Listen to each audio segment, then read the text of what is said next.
Hello. This episode is inspired by having a good sleep schedule. Not having a good sleep schedule could actually affect you in a much bigger way than you could imagine.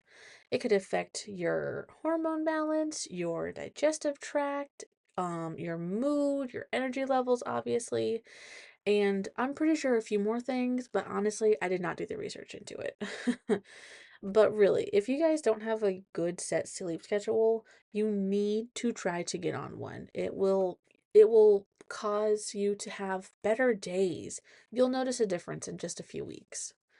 So here's to trying to get on a good sleep schedule. Hello, boils and ghouls, and everyone creepy in between. This is another episode of the Average Ghost Mom podcast.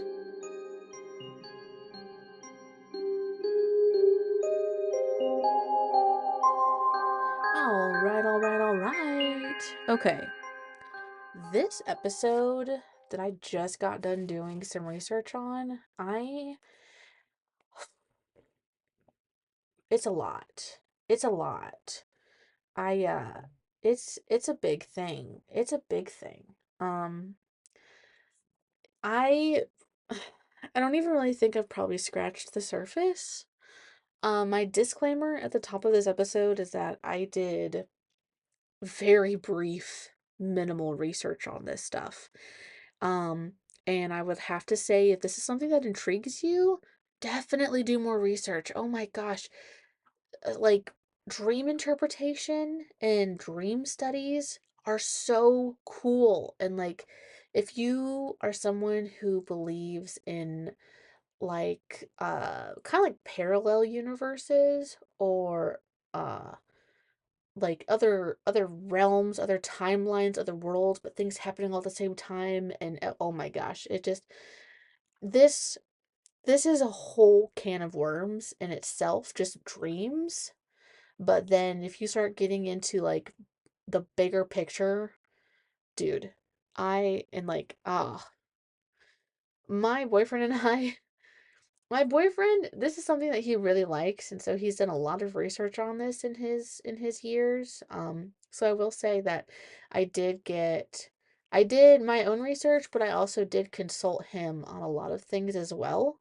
So it's kind of a collective of the AI overview of Google and then also his own studying and to the best of his ability explaining it to a numbnut like myself, and then I'm trying to explain it to you.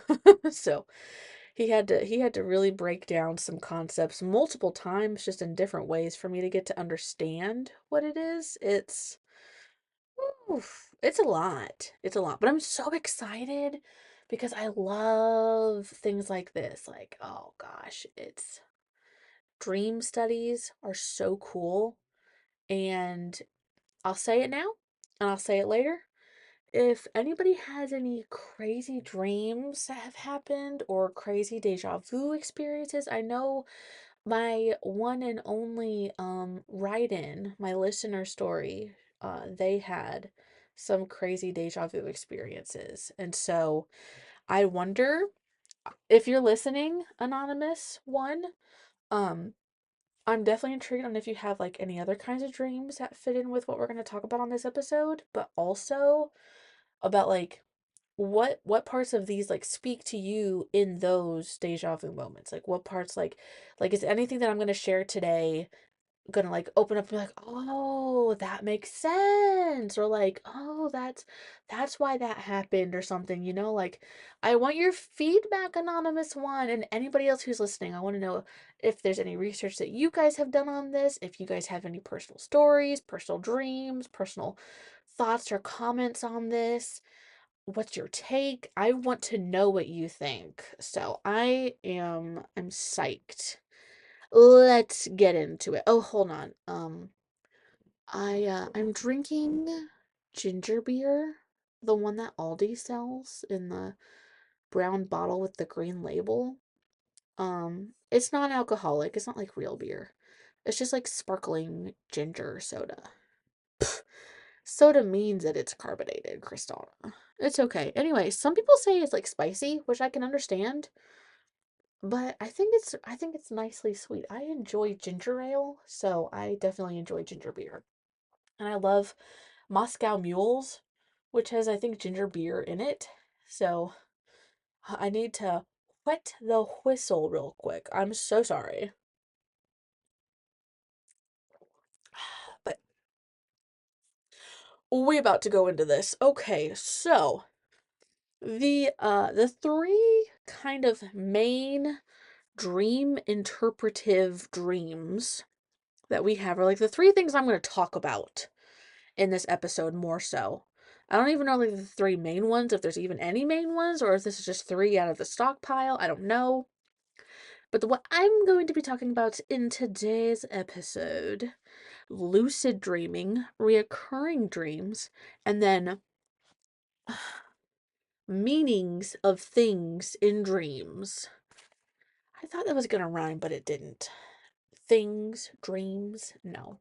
Anyway, so um working our way backwards because it's just how you know what, we can go forward with this. We can go forward with this lucid dreaming, okay? So, lucid dreams sometimes can be really fun. Like when you're first starting out, which, ooh, I get to share my lucid dream. I had a lucid dream. It was crazy. Oh man, I forgot to do research on this part. Shit. I forgot to do a different kind of research on something very specific pertaining to lucid dreams. So I will only be able to share what my small knowledge is on this. Maybe somebody will write back about it. I'm okay, hold on. I keep interrupting myself. Lucid dreams, okay? Like the first like time or two that you do it, if you're purposefully trying to do it, can be kind of fun because in a lucid dream, you're really aware of where you are, what's going on. You can control your body, your actions, your movements, your thoughts. It's kind of like playing a game in a sense where like you have an avatar in this other world and you can control and what it does. That's like what lucid dreaming is you get to control your avatar, right? Um, you're hyper aware of your surroundings in the dream. Um, Now what I've heard with lucid dreaming though is that you should not ask the other people in your dream. It's either what's the date or what's the time, or maybe it's both. You're not supposed to ask. And every story that I've heard always ends badly, but like in the dream, it ends badly. It gets creepy. Like I've heard of some people where like the people try and like attack them. I've heard of stories where like everybody in the dream world stops what they're doing and turns and maniacally stares at. Is maniac the right word for that? They stare at the person and it's crazy uncomfortable and it feels dangerous and then the people wake up like, so you're not supposed to ask the date and the time in dreams because it turns bad, right? um so lucid dreaming, now let me also say, dream studies, lots of people have been doing dream studies, but there's not enough science with it that people can be like, oh, yes, stamp, that's what this means. Like, oh, yes, stamp, that is factual, 100% scientific proof. Like, there's not enough science behind this stuff. It's a lot of personal experiences and theories, okay? So, for lucid dreaming, when we talk about it in like a supernatural sense, like ghosts, demons, spirits, So, it can be really, really dangerous to lucid dream coming from like a supernatural standpoint because you're lucid dreaming and you're aware, and sure, the first couple times it's fun, but once you become aware of something that's trying to harm you, because when you're dreaming, you're in a like an unconscious state. So though yes, like you're vulnerable because you're in an unconscious state, right? Because you're kind of basically you're in a place kind of between life and death. And I'll go more into that when I'm talking about the dream meaning part. Um when you're in this vulnerable state, exterior forces like spirits and demons can attack you in these moments. And now, while you're lucid dreaming, you can defend yourself, but it's something that's not really fun to mess with, because once you know that these things are there, you're not gonna like you're gonna be terrified of going to sleep, because I think you can practice lucid dreaming. I think you can get better and better at it. But like I think once you get to a certain point of lucid dreaming, like you can control when you lucid dream, but once you start lucid dreaming too well, I think maybe there's a certain point to where like you mainly lucid dream even without trying. Like you just slip into it. And if you're aware of these supernatural forces that are trying to physically harm you, you know, that gets messy. That gets very messy in a situation, because I mean you're not gonna want to go to bed, so it could cause like anxieties with going to bed. You're not gonna get much sleep, and if you do not get sleep consistently, girl, you gonna be crazy. I'm talking like mentally unstable. I'm talking like eventually, if you don't get enough sleep consistently, you might be going to the loony bin. You might be going to the padded room with a hug jacket. You know what I'm saying? I mean, people who seriously don't get enough sleep consistently, it really rocks them hard, right? So I I'm throwing caution at to the people who want to lucid dream. You have to be careful. That's all I'm gonna say, because I mean you're up in there in a state of unconsciousness and anything could happen, you know? I think I've heard of some people where they have lucid dreamt, and it's been kind of hard to get like quote back into their bodies, you know? Get out of the dream. I've only lucid dreamed once, and I didn't do it on purpose. It just happened. Um I was in a dream where Ava and I were in a house, and we were like getting ready for school or something. Something had happened and I was mad, and we are getting ready for school. And I turn around, and then like suddenly the house scene changed to a classroom scene. And it was the current school that she's going to. It didn't look like the current school, but like I knew. Oh, oh my gosh. I forgot that I turned that alarm back on. I just almost peed my pants. Ugh. I just scared myself so bad with my own alarm. I'm so sorry, guys. I do this so often. You think I'd get better at turning my alarms off? I don't. Anyway, so I'm in the school, and it doesn't look like her school, but I know this is her school. And I see like one of her teachers, and I recognize it's her teacher, and it really looks a lot like her teacher. So like I'm gonna say that like that face was that face.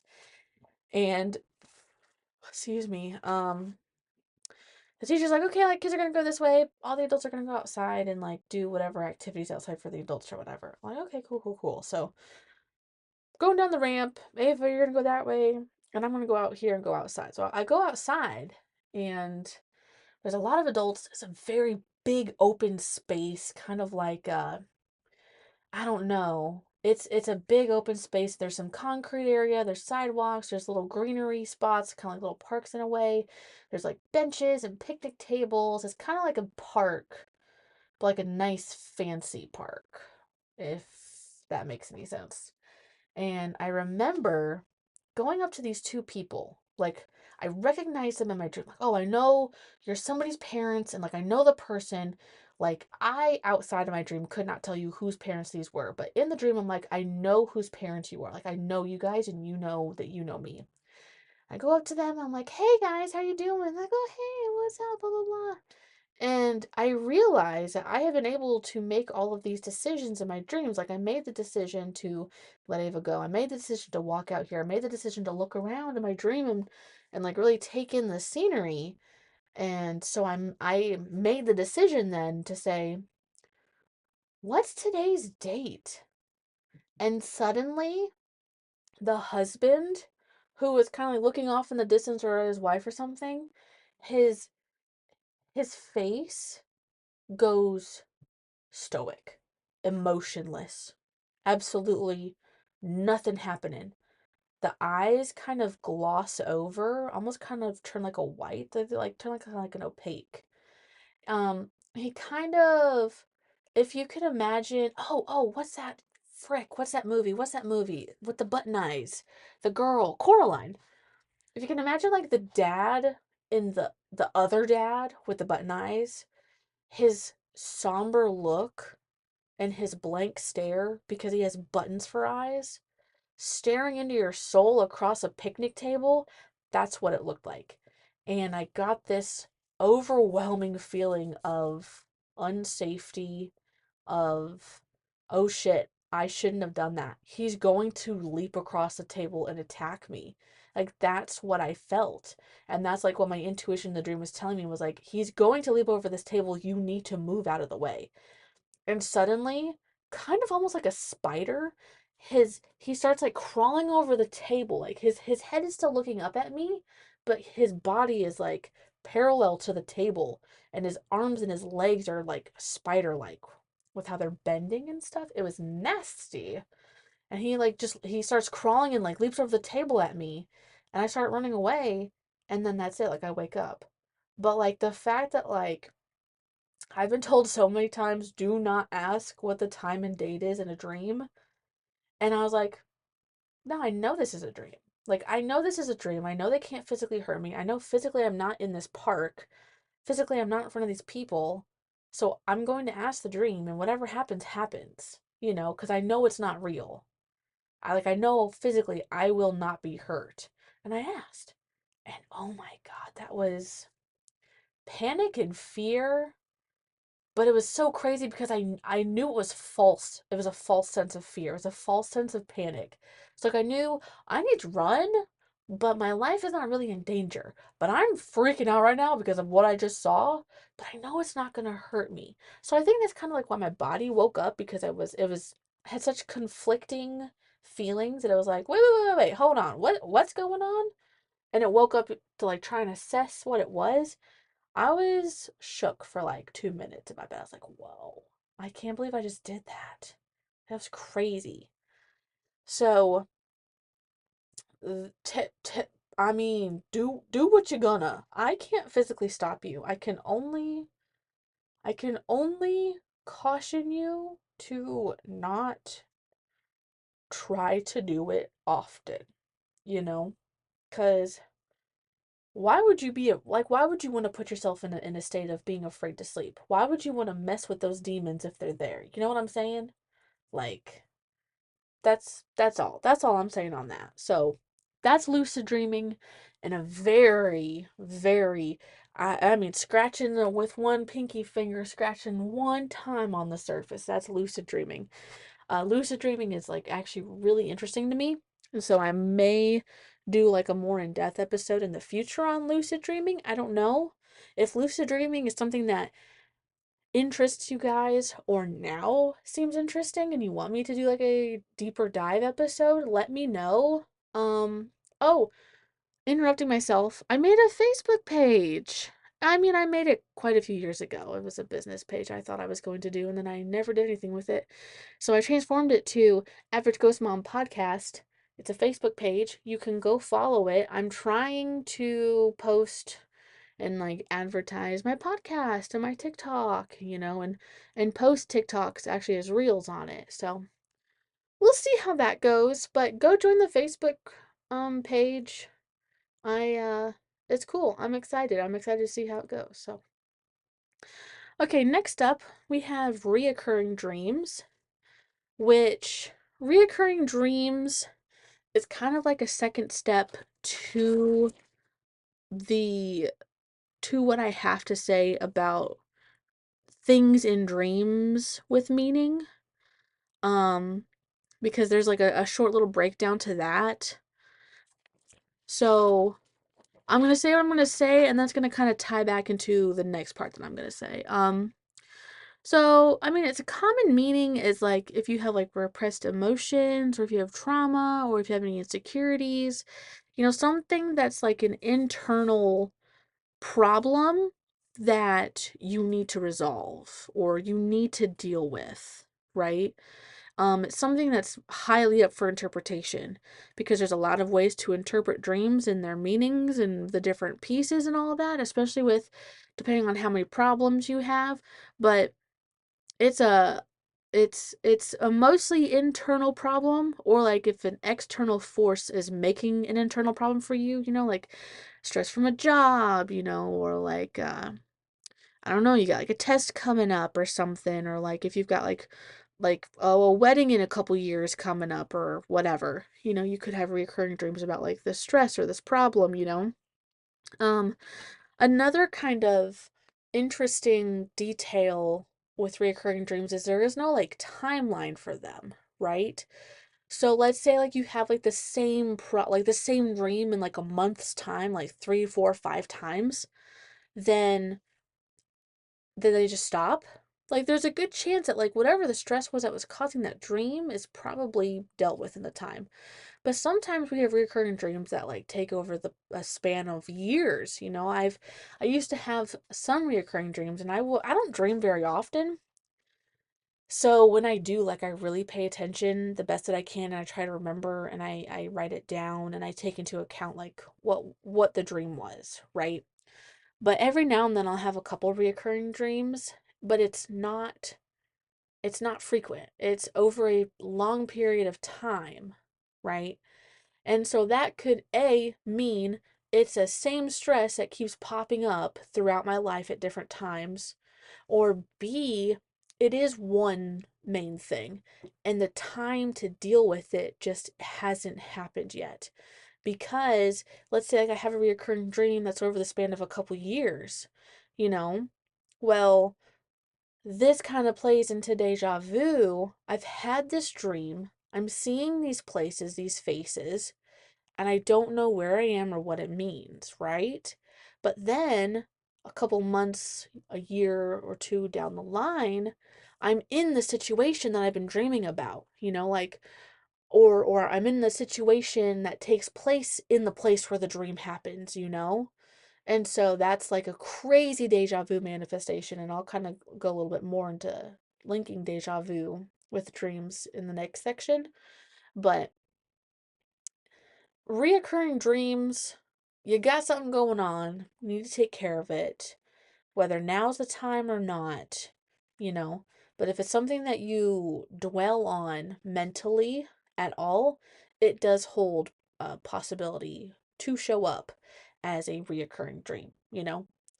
But those are usually something like bro, you got something wrong. It's not something out here happening. It's something with you internally you got going on, right? So that's recurring dreams. Like, okay, all right, and like from there, you take into account like what's happening and what you see and what you're feeling and all of that, and it's how you interpret it. It's all up for interpretation. It's kind of like tarot cards. It's up for interpretation. You just have to really hone in and remember what was going on. That's why people have dream journals. They write all this stuff down, and then they can go back, and oh, on this date is when this was happening, or writing things down also can help you remember what's happened in a dream too. Because sometimes I'll be writing something down and then something else clicks, like, oh yeah, that's what happened next, or oh yeah, I forgot this detail at the beginning or something. So if dreams is something that really intrigues you, start writing yours down. That's what I would do. All right. Now on to my favorite part. This is a part I did. Ugh, things and dreams with meanings. I'm so excited. This part just absolutely fried my brain. There's a part in here that Josh like had to explain to me like five different times in a different way than what I was understanding, because he was telling me I'll just get there. I'll just tell you. Okay, so when you're breaking down things in dreams with meanings, right? Like your three main headings, topics, I don't know, is being naked, is animals, and is familiarities, right?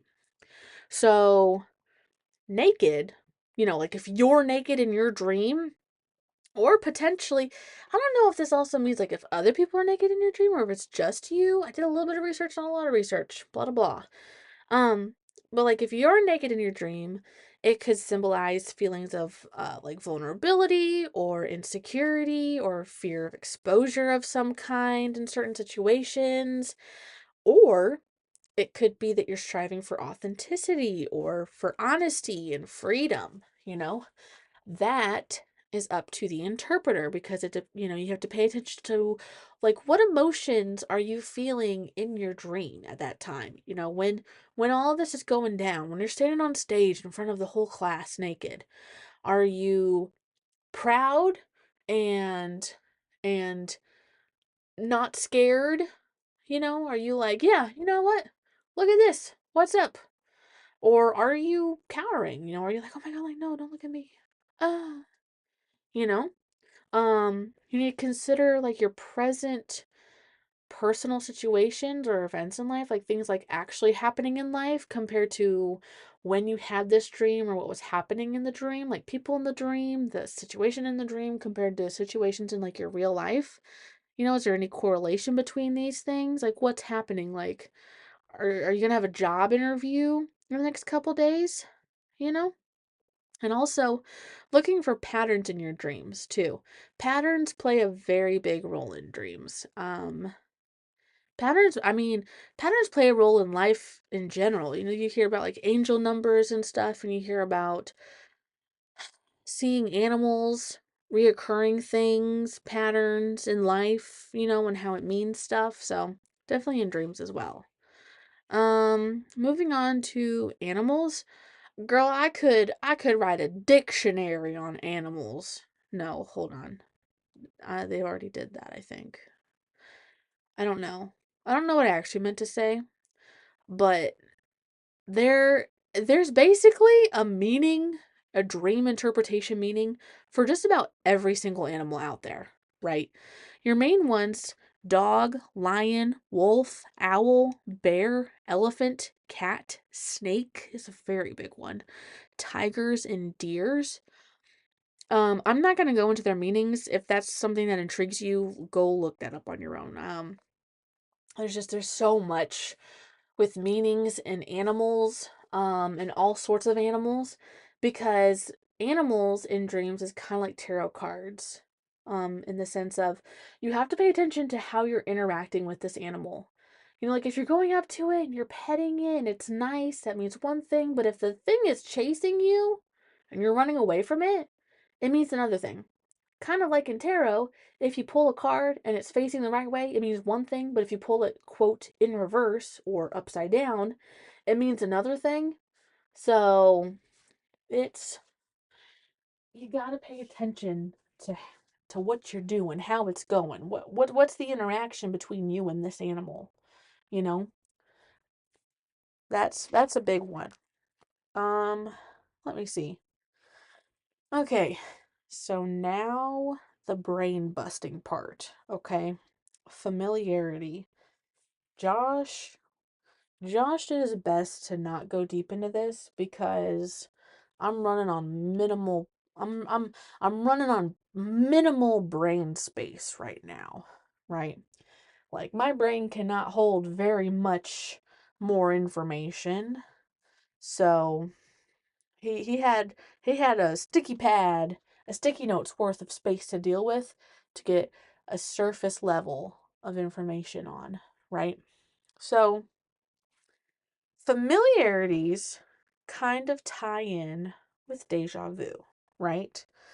Because your brain is making this dream and is trying to reconstruct places that you've seen or been at, or people that you've seen or have met or have walked past, right?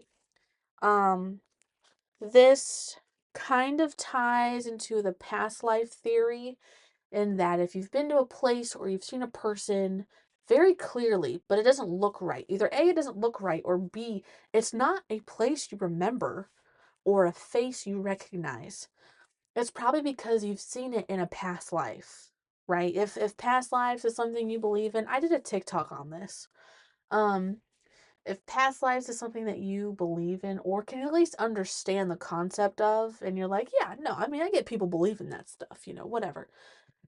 Dreams of places and faces that you don't recognize could be your brain remembering it, your consciousness remembering it from a past life, right? Okay? You with me still? So, when you go to sleep, this is a theory. There's not enough science backing it up for me to say this is science and fact, okay? This theory is that when you go to sleep, you lay down, you fall asleep, and your consciousness becomes unconscious, right? There's a theory about the shared unconsciousness with sleeping, okay? Because during the day, your soul, your you, okay, and your conscience are present together, right? You're walking around, you're animated, you're making decisions, you're going to work, you're making dinner, but when you go to sleep, you become unconscious because your consciousness goes into the shared unconscious, the collective unconscious, because you're asleep, so you're unconscious, right? It is a place between life and death. Like you're not fully alive because you're unconscious, but you're not dead either, right? So, this shared unconsciousness is shared with everybody of the world, right? So, in this moment, my brain said, okay, I can only understand this as kind of like a dream world. Like all of our unconsciousnesses go to a dream world, and our unconsciousnesses make a dream world. Because if I'm asleep over here and I'm in my dream walking down the street and I see a Pizza Hut and it doesn't quite look right. But that's because Sally's over here and she's dreaming and her dream is making the Pizza Hut. So far her dream has made the outside of the Pizza Hut where I can see it. Her dream is making the inside of the Pizza Hut. Now that's not 100% right. Because I understand, potentially we understand, the shared unconsciousness is not a place. Like you can't go there. I get that. I get that, right? But the shared unconsciousness is all of this information that our brains are kind of working together in a sense. Our unconsciousnesses are working together to understand, to make sense of it, and to take in the situation that it is, right? Have I lost you? I think I've lost some of you. I think I've lost some of you. I kind of lost myself. But let me skip over to this part, okay? Hold on. Okay. Let me better explain the unconsciousness, the shared unconsciousness. Because once I understood that a little better, then I kind of understood this thing, right?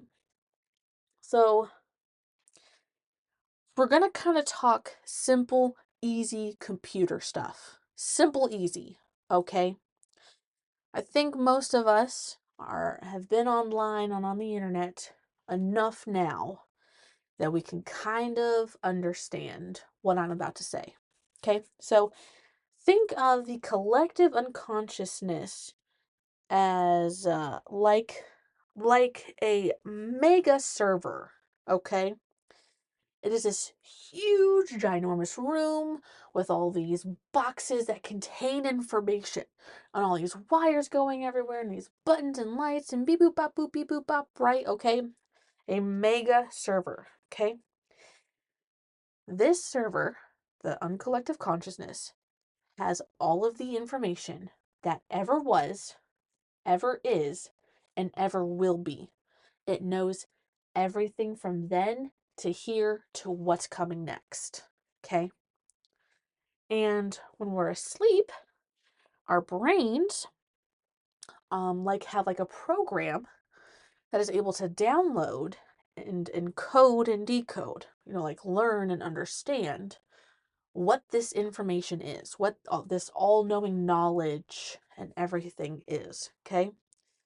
And we can do this while we're sleeping because our brains are turned off, okay? Our brains are not turned off, they're turned on, but during the day, our brains have to focus on making sure we breathe correctly, making sure we blink, making sure we eat, making sure all of our nerves are feeling everything we're supposed to feel, sending messages to our brain, hey, it's time to go to the bathroom. Hey, I'm hungry. Hey, I think I want to have soup for lunch. Oh, hey, I have to do this next thing for work. Making sure, oh, hey, I have to tell the leg bones and the leg muscles, we've got to walk to this place. So our brains are working so much during the day just to keep us alive and just to do our daily tasks. So when we're asleep, our brains can turn off from life and turn on and focus on downloading this information. Okay?